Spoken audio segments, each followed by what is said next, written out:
New video today showing the fatal police shooting of unarmed black man Stephon Clark. The Sacramento police have released dozens of new audio and video recordings showing that it took at least 6 minutes to administer first aid to Clark. And a coroner report shows it took him 10 minutes to die. The recordings also show that police muted their body cameras several times during the aftermath. We put together a few moments from the new tapes, and we warn you, they're disturbing. Good, yeah. Can you bring your mask? Rescue mask? Rescue mask? I got him. Go ahead, go with him. Come on, buddy. Wake up, breathe for me. Did you fire? Yes. Come over here. Both. Both of you did? Are you muted or on? Muted, but I can. Muted. I mean, it was all disturbing, and I want to hear from you, Eric. I want to hear from everybody, but the fancy seeing you here, like the disregard of anyone's life that was on the ground there is, it's kind of tough to watch.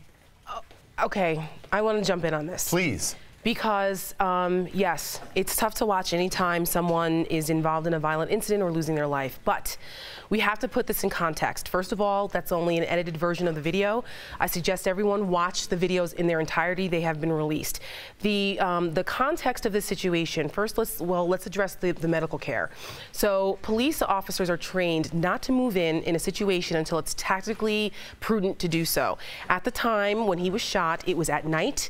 They did not see both of his hands. So at that point, they were not aware of whether he had a weapon or not. At the time, they thought he was potentially armed. They did not know that it was only a cell phone. So they called out, are you all right? And so the reason why, it wasn't that they were just brazen and didn't administer medical care to him. They were unsure whether it was a safe environment to move in yet. Once they determined it was, then he was given medical care. They called over the radio to get him medical care. So they followed proper procedure until they determined it was safe to go in. Now, that's part of the investigation of this. They're going to see whether that was the right amount of time or whatever. But I just don't want the impression to be that they brazenly let someone just bleed out there. They did. No, they did not. That is unfair. That is so unfair to say that. I think it's BS. They shot someone 20 times, and they think he's still alive. Let's wait a minute. Why did they shoot him? Do you know why they shot him? Tell me. I'll tell you why they shot him. Let's explain to people the context of this. The context was they got a 911 call that there was a man breaking into cars in the neighborhood. So the police officers were dispatched. When they got there, this man matched the description. They saw him looking in a car in a driveway, and then he ran when they engaged him. So here's the compliance. He ran. That's important. But wait a minute. He ran away from them. They're on the video. They say, show me your hands. He did not show them his hands. He continued to flee from them in the dark around a corner, out of their view. Do you know how many gun-related deaths there were in Sacramento? 36 gang-related deaths, 1,000 gun-related arrests. You think these officers are not operating in a vacuum. That's important to understand. We hear you. Let me hear from Eric. I really feel like we're trying to justify the unjustifiable here. I completely agree. Because at the end of the day, they did not announce they were police officers. If this was a gang-infested area, they were in uniform and they were in marked cars. You said it was too dark for them to see. When he ran from them. It was too dark for them to see him. When he ran from them around the corner, yes. For him to see them. So we're saying stop, show us your hands? What does that mean? Because you just said it was a gang-infested area, which means that they could have been anybody. You're coming from an area. With the police helicopter around also? I'm coming from the west side of Chicago. If someone is chasing you, you run. The first thing that my cousin Michael taught me was to run and hop over fences if we were in danger. Not from the police.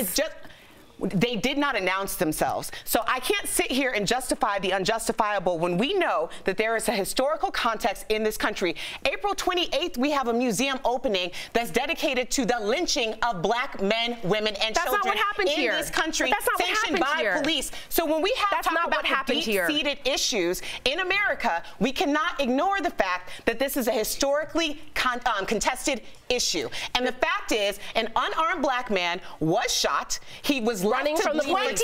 10 minutes. 20 times. Running from the police.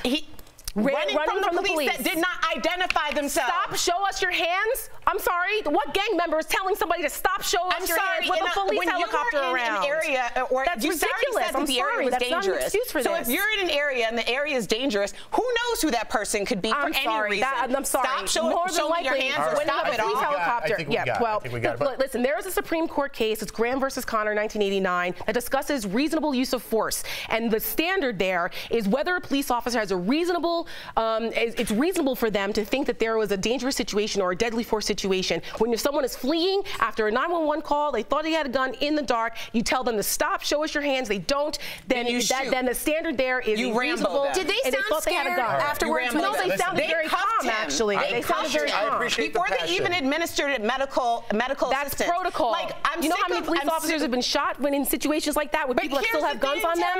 Police officers have lives too. Would you sit there and would you ever let a surgeon who had shaky hands perform on you? Would you ever get on a flight with somebody who was visually impaired as the pilot? That didn't happen here. So why are we talking about people who decide that they're going to protect and serve when really they're going to Rambo a man for running away from them? That is unfair. That is unfair. There are thousands of police officers who are good servants that are trained every single day. That wake up every day to protect and serve. They don't wake up deciding to shoot someone that day. It takes a lot to do that. Are there some bad officers? Yes. And I don't think in this case, these officers, the way it seemed, at least from the video, that they acted unreasonably, they acted out of control, they were perfectly calm, and I'm sure because that's protocol. You want them to be calm. I appreciate the other side. I love that. I love your passion, Erica. You guys are the best. We have to move on here.